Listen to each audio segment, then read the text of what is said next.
There's so much that goes into these results. So we've got Jeff Hellinger and 11 Alive political analyst Dr. Andra Gillespie here to dive into the details. Jeff? All right, here we are. So much to talk about. Let's get right to it with Dr. Gillespie. So the Senate, the power of balance in the Senate may come down to Senator Warnock and Herschel Walker in a runoff.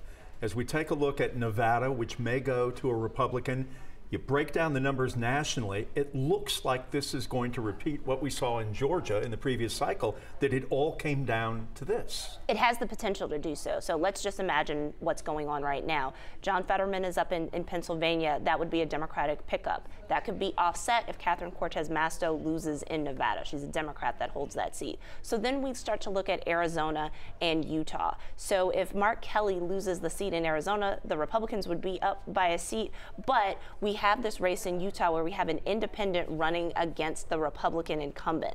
If Evan McMullin were to win, he would be the one holding all the cards in terms of who he would vote for, in terms of Chuck Schumer or Mitch McConnell. And so in that instance, Democrats would want to hold on to that seat or hold on to the Warnock seat, because that would give them an opportunity, at least on some things, to be able to have a 50th vote, because McMullin might vote with them on some issues, but not on others. So you look at the numbers that Brian Kemp was able to get tonight, and you see that Herschel Walker didn't get the same Republican kind of support.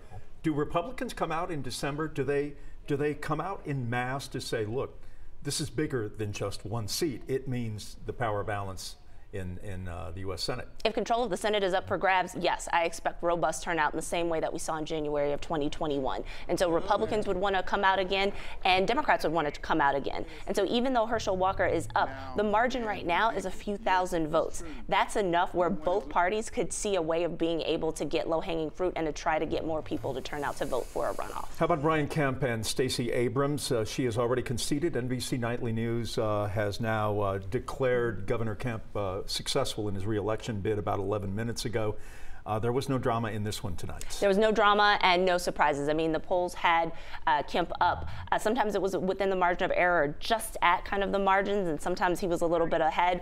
It's not surprising. It's also not surprising given the fact that Brian Kemp is in a much stronger position now than he was in 4 years ago. He's the incumbent now. He has a track record. People know what to expect with him, and he's running in an environment that is more favorable to Republicans, unlike in 2018 when Stacey Abrams had the win at her back. Dr. Gillespie, thank you. We appreciate your analysis as always. Guys, back to you.